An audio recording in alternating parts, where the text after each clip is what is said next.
Hi, my name is Beth Smith. I'm going to be reading from The Dutch House by Patchett today, Chapter 9. If you lived in Jenkintown in 1968 or went to school at Choate, chances were good you'd cross paths with most of the people there eventually, even if just to nod and say hello. But New York City was a wild card. Every hour was made up of a series of chances, and choosing to walk down one street instead of another had the potential to change everything: whom you met, what you saw, or were spared from seeing. In the early days of our relationship, Celeste loved nothing better than to recount our origin story to friends, to strangers, and sometimes to me when we were alone.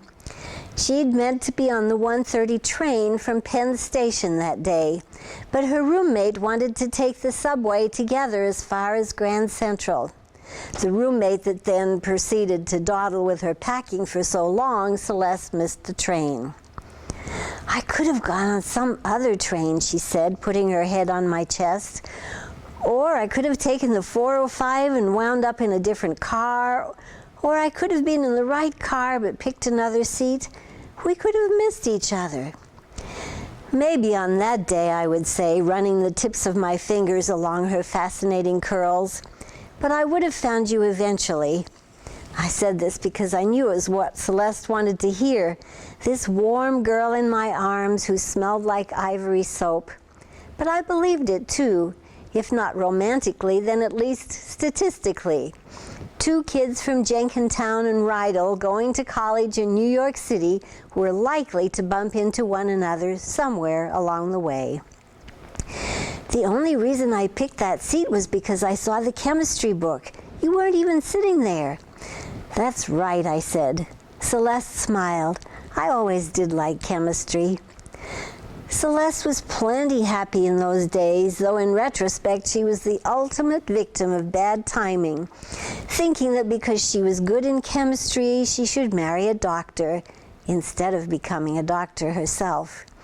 Had she come along a few years later, she might have missed that trap altogether. The chemistry book was its own piece of chance.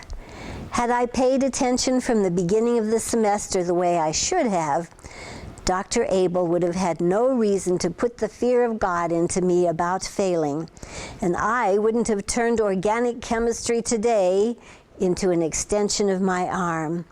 Who knew a chemistry book could act as bait for pretty girls? Had I not been close to failing, I wouldn't have been reading chemistry on the train. Had I not been reading chemistry on the train, I wouldn't have met Celeste, and my life as I have known it would never have been set in motion. But to tell this story only in terms of book and train, kinetics and girl, was to miss the reason I had very nearly failed chemistry to begin with. Maeve scotched any hopes I'd had of trying out for Columbia's basketball team. She said I'd be distracted from my schoolwork, wreck my GPA, and lose my chance to liquidate the trust before Norma and Bright could get to it. It wasn't much of a team anyway. The upshot was I played ball whenever I could find a game, and on a sunny Saturday morning in the beginning of my junior year, I fell in with 5 guys from Columbia heading over to Mount Morris Park. I had the ball. As a group, we were skinny, long-haired, bearded, bespectacled, and in one case, barefoot. Ari, who left his dorm room without shoes, told us he had heard there were always guys looking for a game over at Mount Morris. His authority impressed us, though in retrospect, I'm pretty sure he had no idea what he was talking about. Harlem was a bloody mess, and while Mayor Lindsay was willing to walk the streets, Columbia students tended to stay on their own side of the gate. It had been different in 1959 when Maeve went to Barnard. Girls and their dates still got dressed up to go to the Apollo for amateur night. But by 1968, pretty much every representation of hope in the country had been put up against a wall and shot. Boys at Columbia went to class, and boys in Harlem went to war, a reality not suspended for a friendly Saturday pickup game. Walking to the park, the six of us began to get the message. We kept our eyes open and so saw the open eyes of everyone we passed. The kids lying out across the stoops, and the men clustered on the corner, and the women leaning out of open windows, everyone watching. The women and girls walking by suggested that we should go home and fuck ourselves. The trash bags piled up along the curb split open and spilled into the streets. A man in a white sleeveless undershirt with a pick the size of a dinner plate tucked into the back of his afro leaned into the open window of a car and turned the radio up.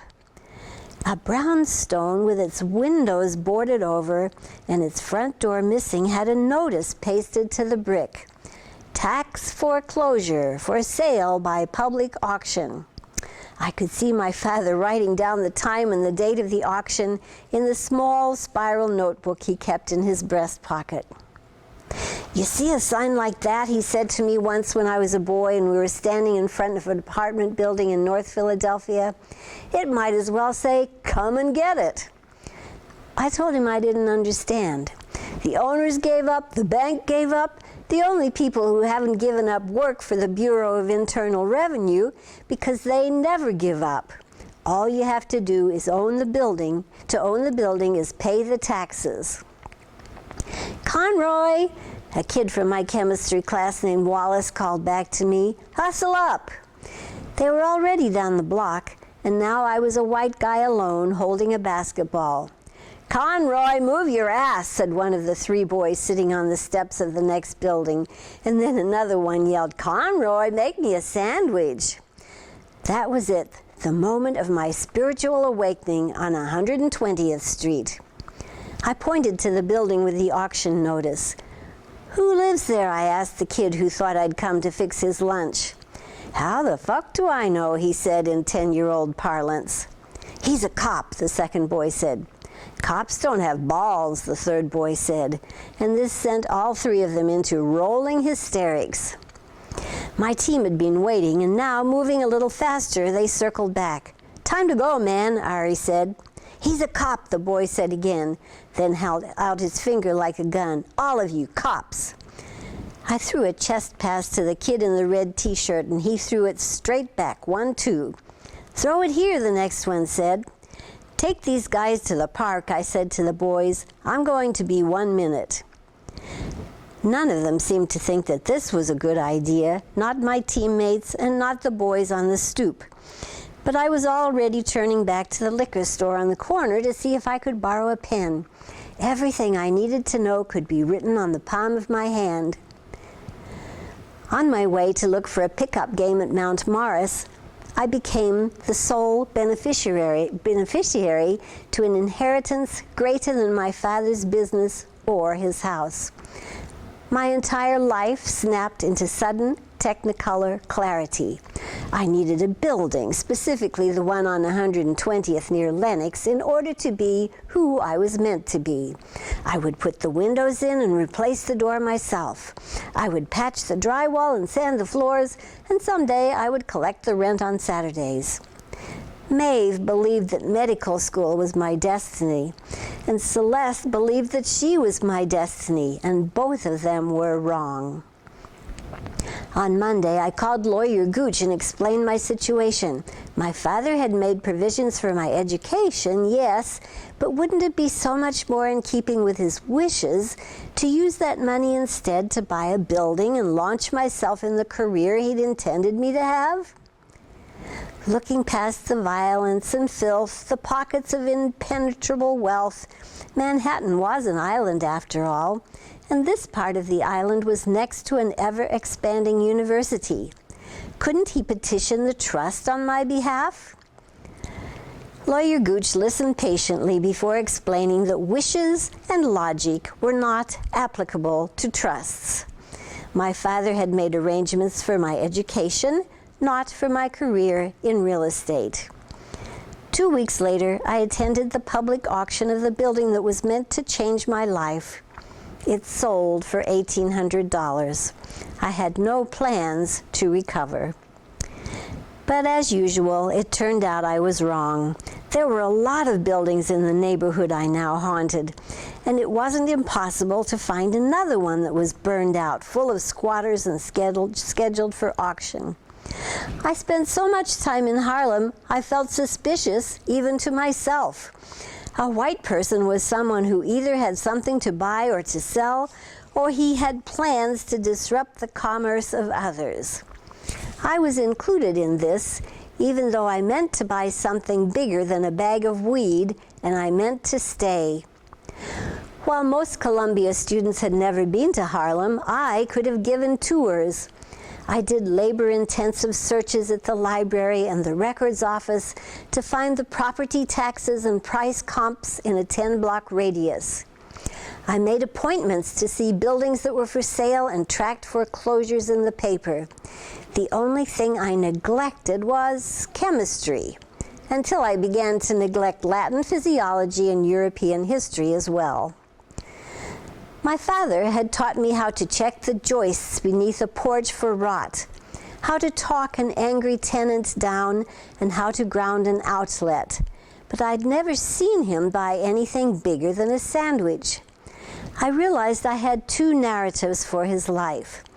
The one in which he lived in Brooklyn and was poor, and the one in which he owned and ran a substantial construction and real estate company and was rich. What I lacked was the bridge. I didn't know how he'd gotten from one side to the other. Real estate, Maeve said. I'd called her at home on a Saturday, a sack of quarters I should have been saving on the metal shelf in front of the dorm payphone. I know it was real estate, but what was the deal? What did he buy? Who would have given him a loan if he was really as poor as he always said he was? The line was quiet for a minute. What are you doing? I'm trying to understand what happened in our life. I'm trying to do the thing you're always doing. I'm decoding the past. On a Saturday morning, she asked, long distance? Maeve was exactly the person I should have talked to because she was my sister and because she had a knack for money. If anyone could have helped me solve the problem, it was her. But Maeve wasn't going to listen to anything that might sidetrack me from her dream of medical school. And even if I could have told her, what would I have said? I'd found another building in Harlem up for auction, a rooming house with a single bathroom on every floor. I'm just trying to figure out what happened, I said, and that much was true. I had spent countless hours in my father's company and never asked him a thing. The operator came on and said I needed to put in another 75 cents for the next 3 minutes, and when I declined to do so, the line went dead. Dr. Abel alone had seen me slip away, and it was Dr. Abel who called me into his office to bring me back to the righteous path of chemistry. He sent me to the department secretary to schedule appointments so that I could meet with him once a week during office hours.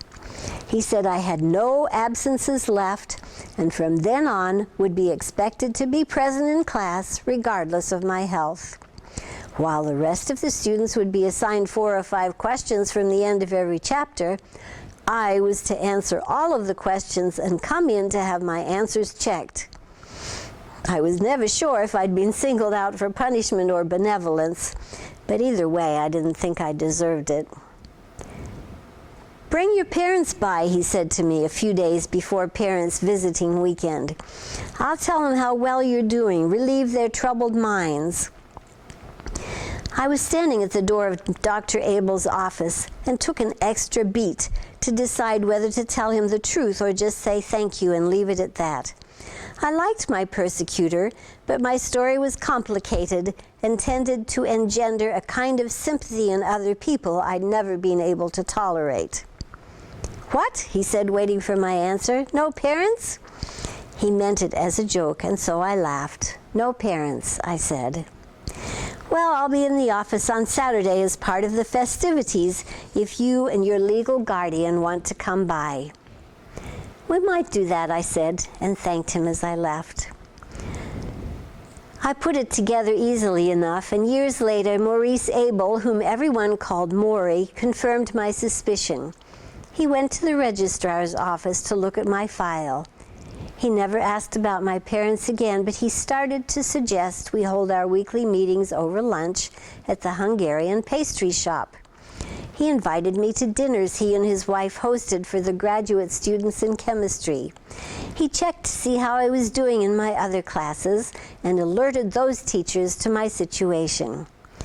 Maury Abel took pity on me and became my advisor, thinking it had been my parentless state that had put me in academic peril, when in fact it was my father. Halfway through college, I had come to see I was a great deal like my father. Archimedes' principle states that any body completely or partially submerged in a fluid at rest is acted upon by an upward force, the magnitude of which is equal to the weight of the fluid displaced by the body. Or to put it another way, you can hold a beach ball underwater, but the second you stop, it's going to shoot straight back up. And so, throughout my interminable academic career, I suppressed my nature. I did everything that was required of me while keeping a furtive list of the buildings I passed that were for sale. Asking price, selling price, weeks on the market. I lurked at the periphery of foreclosure auctions, a habit I found hard to break. Like Celeste, I got an A in organic chemistry. I then went on to biochemistry second semester and followed that with a year of physics with a lab my senior year. Dr. Abel, who had met me when I was drowning, never took his eye off me again. With the exception of that 1/2 semester, I was a good student, but even after I had recovered my standing, he always had it in his mind I could do better. He taught me how to learn and then relearn, to study until the answer to every question was coded in my fingerprints. I had told him I wanted to be a doctor, and he believed me. When the time came to apply, he not only wrote me a letter of recommendation, he walked my application 20 blocks uptown and handed it to the director of admissions at the medical school at Columbia himself.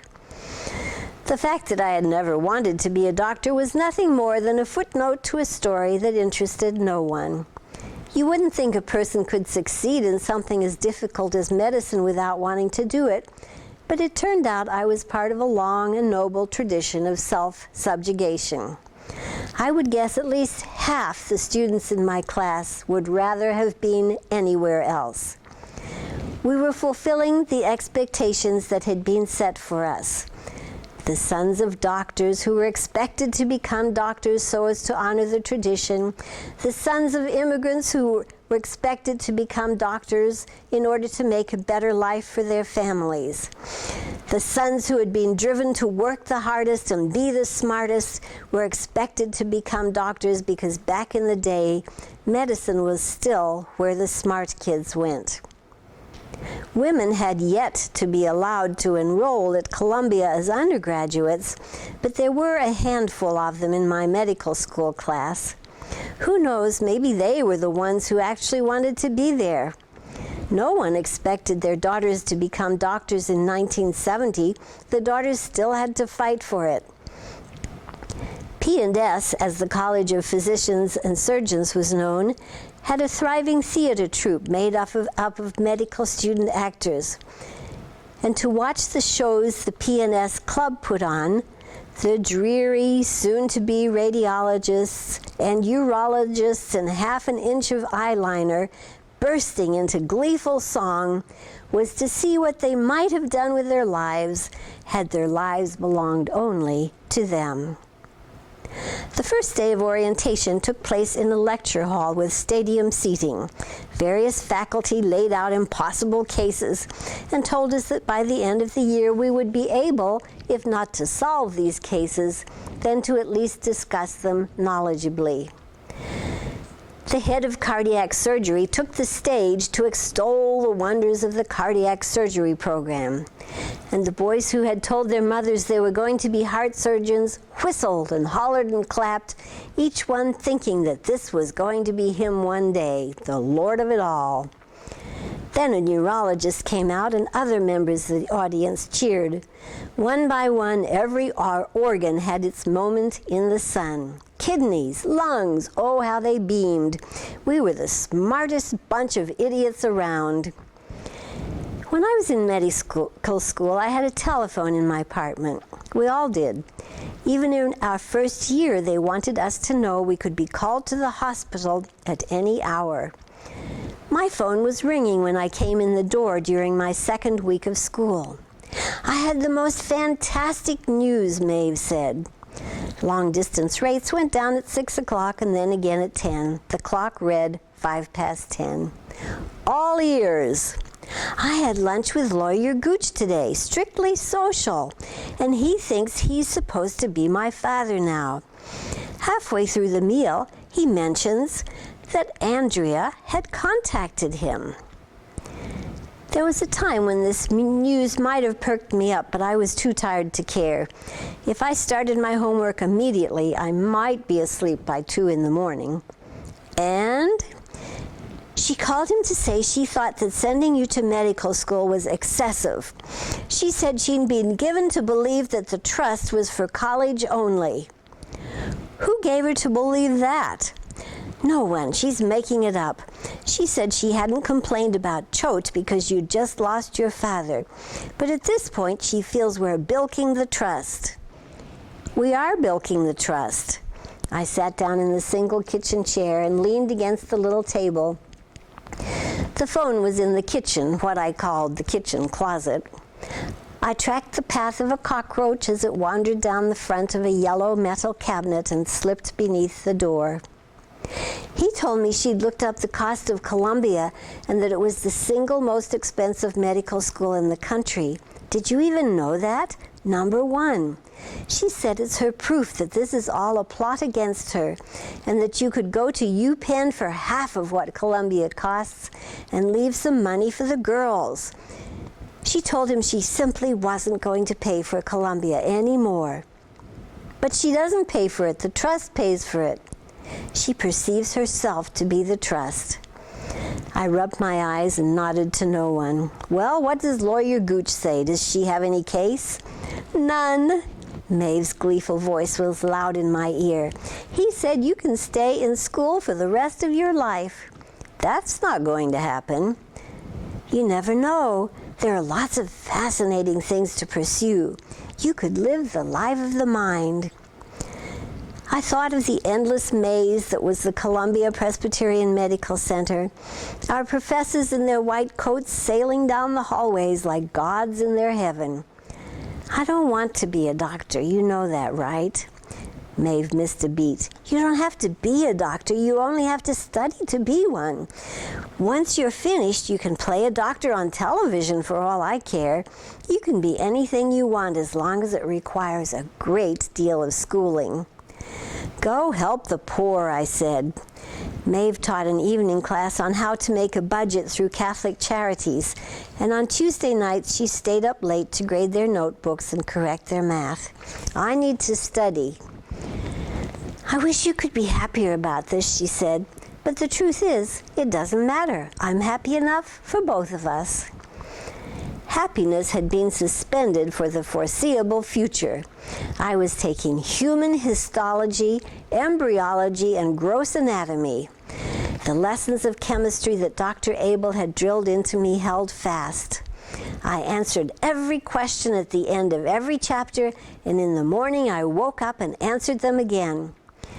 We were put in groups of 4, given a cadaver, a saw, and a scalpel, and told to go to work.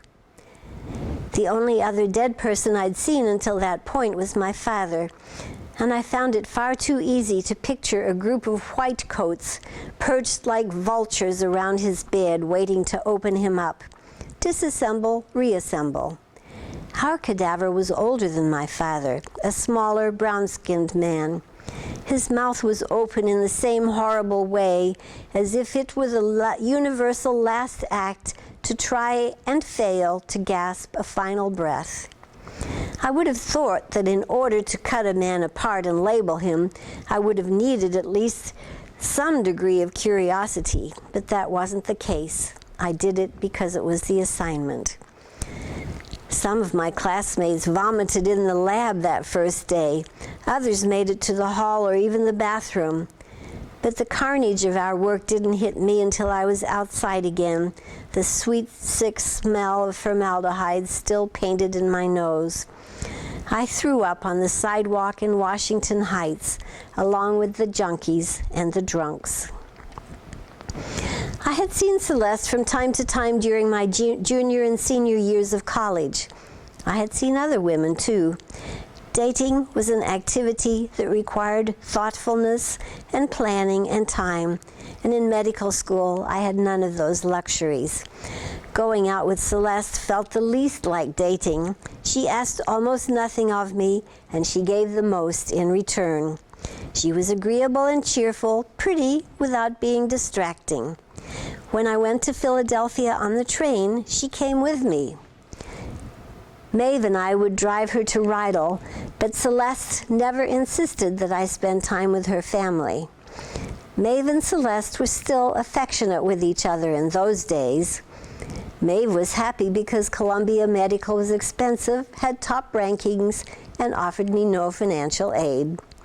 Celeste was happy because it was farther north than Columbia's main campus, and therefore easier for her to get to from Thomas More, where she was still an undergraduate English major. My tiny apartment was 2 blocks from the medical school, and Celeste would come down from the Bronx after her last class on Friday afternoon and stay with me until it was time for her to work her shift at the front desk in the dean's office Monday morning.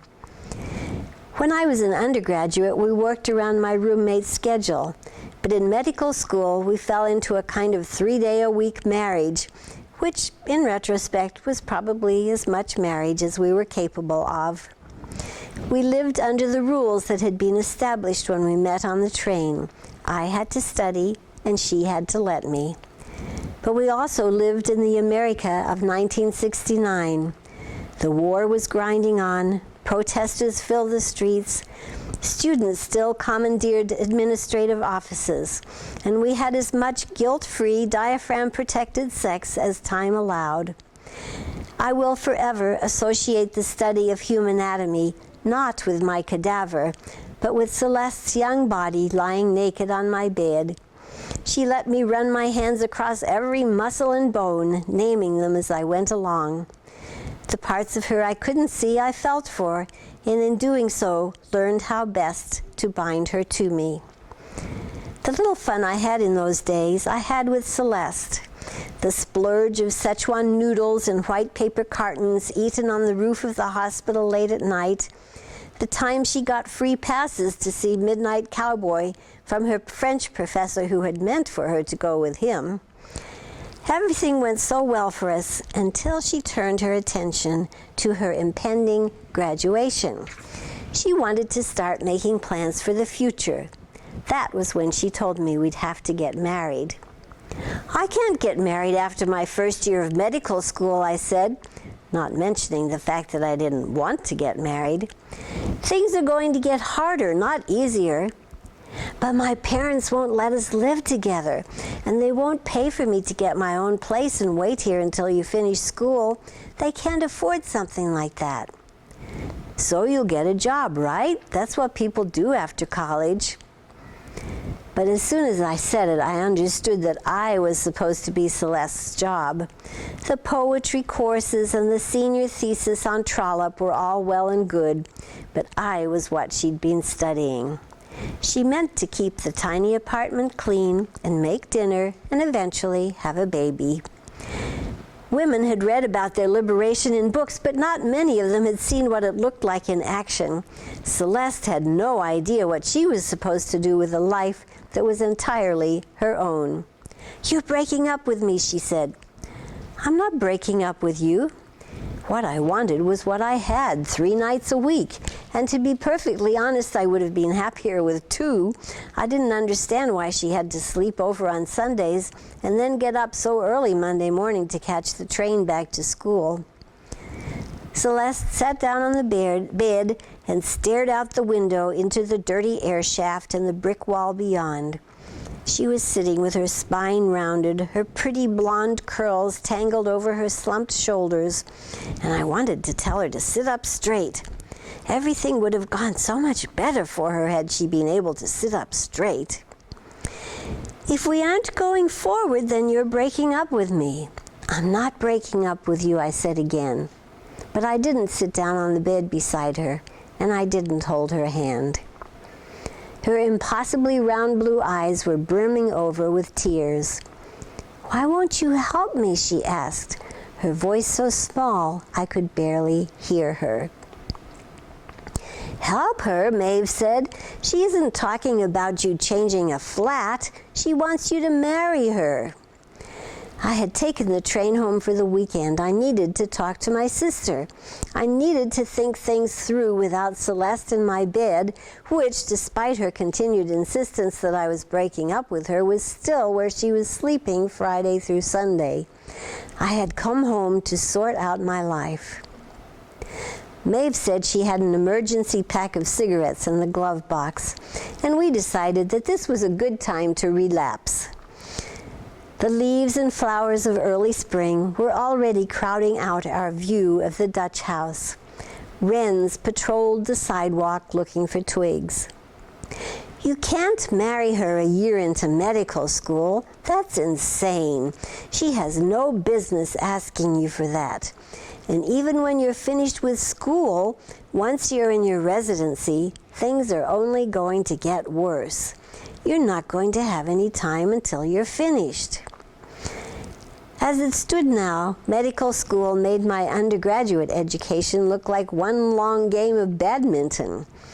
I wasn't so sure how I was supposed to hold it all together once things got worse. And things would always get worse. "When I've finished training, I'm not going to have any time," I said. "I'll be starting a practice or I'll be working. Or I won't be starting a practice because I have no intention of being a doctor. So then I'll have to go out and find a job, and that won't be the right time. I can say that for the rest of my life, can't I? This isn't the right time." Though Dr. Abel had told me it wasn't like that. He said the first year was the hardest, then the second, then the third. He said it was all about learning a new system of learning, and that the farther along I went, the more fluid I would become. I hadn't told Dr. Abel about Celeste. Maeve peeled the cellophane off the pack. Once she lit her cigarette, I could tell she hadn't really quit. She looked too natural, too relaxed. "Then the question isn't about timing," she said. "You deserve to get married, and the timing will always be bad."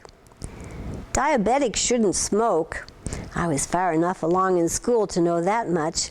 In fact, that was knowledge that had nothing to do with medical school. "Diabetics shouldn't do anything. Have you tested your sugar?" "Jesus, you're going to start asking me questions about my blood sugar?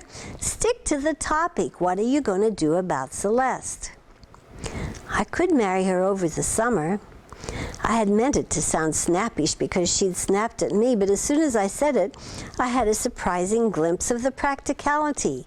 Why not? A clean apartment, good food, loads of sex, a happy Celeste, a level of adulthood I hadn't yet imagined. I repeated the words just to feel them leave my mouth. It sounded worldly somehow. I could marry her over the summer. All the various scenarios I'd played out in my mind up until now involved disappointing Celeste. She'd be hurt, and I'd feel guilty, and then after it was over, I would miss the naked girl in my bed. But I'd never considered the possibility of saying yes, of simply seeing this as one inconvenient time in a long string of inconvenient times ahead. Maybe marrying now wouldn't be worse. Maybe it would be better.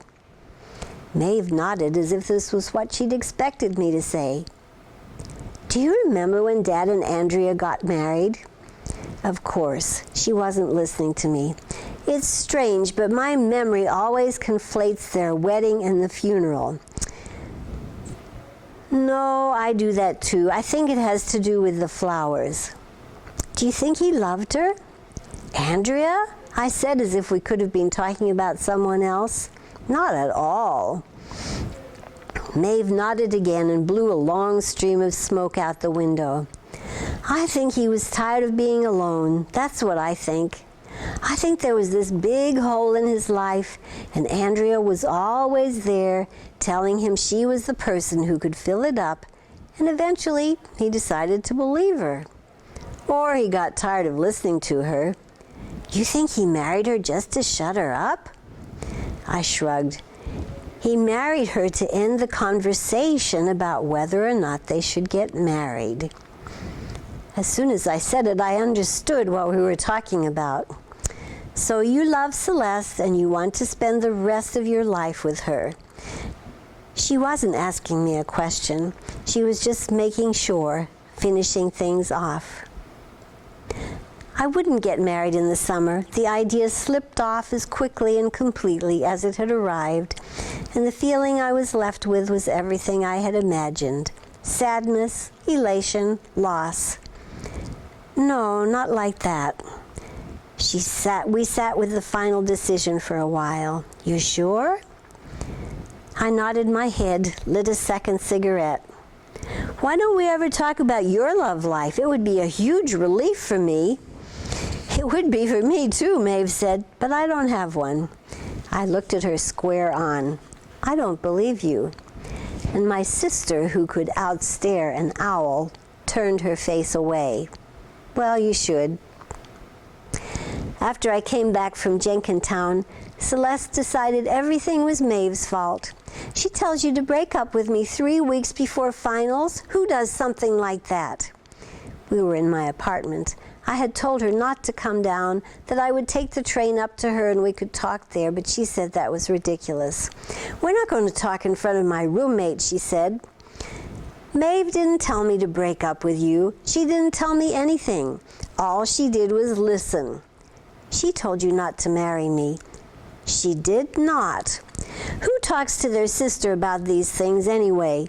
Do you think when my brother was trying to decide whether or not to go to dental school, he came out to the Bronx so we could hash it out together? People don't do that. It isn't natural. Maybe he wouldn't talk to you. I felt a quick gust of annoyance and I let it turn to anger, anger being infinitely preferable to guilt. And maybe that's because he knew you wouldn't listen to him. Or maybe he would have talked it over with your parents because you have parents. I've got Maeve, okay? That's it. Celeste felt her advantage tipping away, and she changed her tack like a little sailboat on a windy pond. Oh, Danny. She put her hand on my arm. Just leave it alone, I said as if I was the one who was about to be hurt. It's not going to work. It doesn't have to be anyone's fault. It's bad timing, that's all. And for that small, conciliatory sentence pulled from the air, she went to bed with me one more time. Afterwards, she said she wanted to spend the night, that she would leave first thing in the morning, but I said no. Without any more discussion, we packed up what was hers and sat together on the train back up to the Bronx, each of us with a bag in our lap. And that's it for this chapter. Tomorrow, Madeline Bendorf will read you the next chapter.